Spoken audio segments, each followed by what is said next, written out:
Hello po mga ka-sewers, gagawa na naman po ako ng isang style na naman ng top. Bali, strapless na naman yung style niya. At the same time, pwede nyo rin itong gawin na bestida, itong style na ito. Bali, yung sample na gagawin ko ay maiksi lamang, pero pwede nyo naman itong habaan at laparan, depende sa sukat ng inyong katawan. Papakita ko lang sa inyo kung paano ko siya ginawa, kaya naman tapusin ninyo yung video na ito hanggang dulo para magkaroon kayo ng idea kung paano siya ginagawa. Nag-provide lang ako dito ng tela na mahaba at yun nga po, base yun sa inyong sukat. Dahil ito pong style ng top na ito ay meron pong shearing. Ayan, at meron din siyang garter. Patube nga po pala yung style ng top na ito.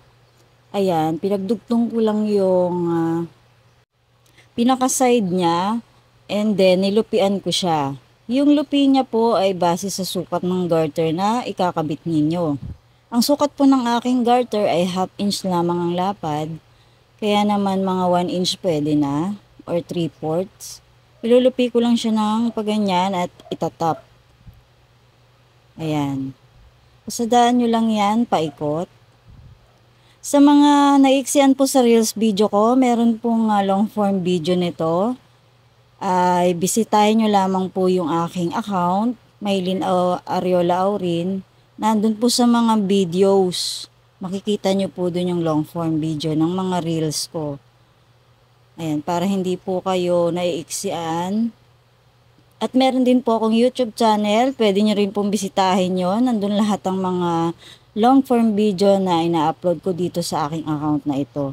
Pwede nyo balik-balikan yon para makakuha kayo ng idea kung paano ginagawa yung mga damit na sinishare ko sa aking mga videos.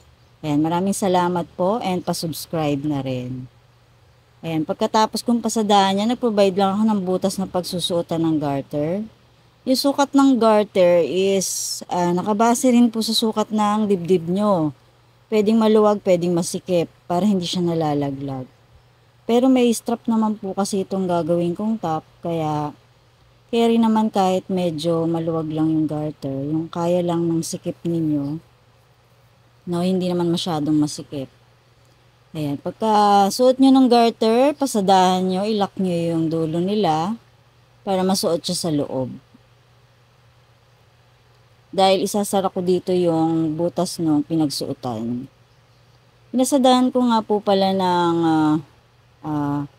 1/4 yung pinaka-top, yung pinakataas nung pinagkakabitan ng garter. Para may style naman yung pasada niya.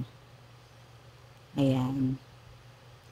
Pagkatapos niyan, iset aside ko muna yan dahil yung pinakalaylayan niya, ayan, pagdudugtungin ko yan. Ganun din, pwedeng pabalinsyana, pwedeng i-overlock nyo muna kung may mga overlock kayo. Kung wala naman, ibalinsyana nyo.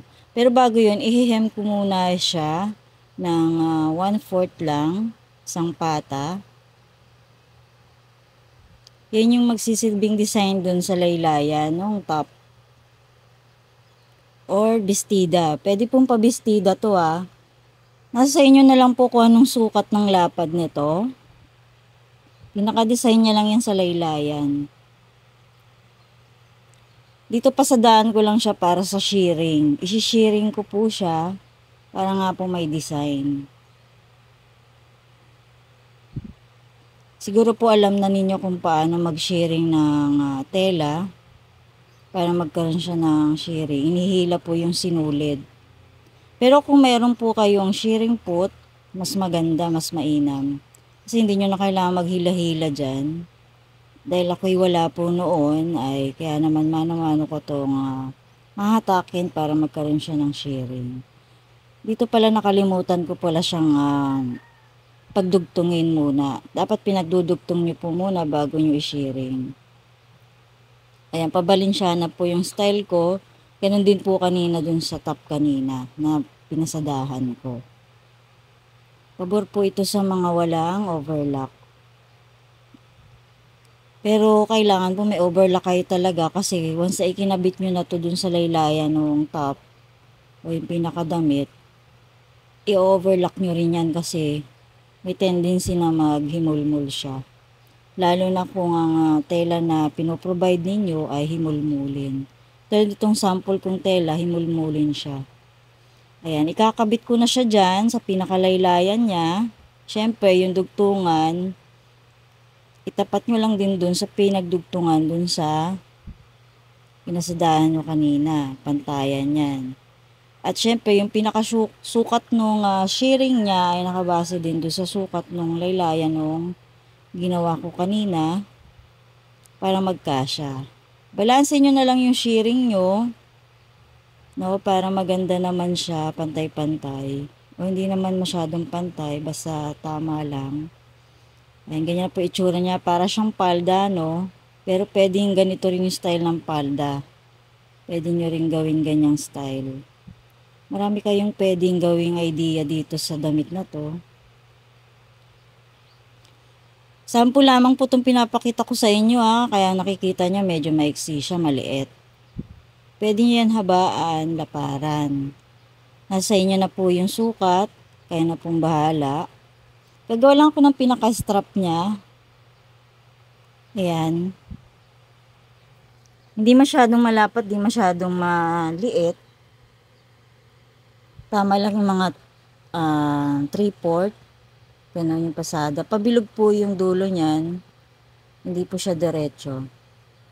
Ikotin nyo lang ng parang doon sa dulo and then diretso yung pasada. Tapos baliktarin nyo to. Ito yung magsisilbing strap niya dyan sa may patube niya. Madali lamang ito at madalas yun na rin ito nakikita sa mga damit at kadalasang suot nating mga kababaihan. Presko rin naman itong suotin dahil naka-strapless. Ikakabit ko lang siya dyan. I-center nyo yung dugtungan and then magsukat kayo magkabilang gilid. Mga 5 centimeters. Pwede na.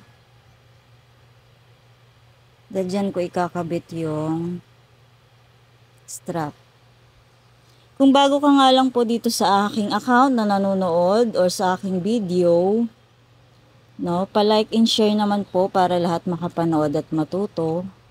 At syempre, para updated kayo lagi sa aking mga ina-upload na videos araw-araw, ay i-follow nyo po ako, no, para nanonotify kayo, na-update kayo na meron akong bagong ina-upload na videos.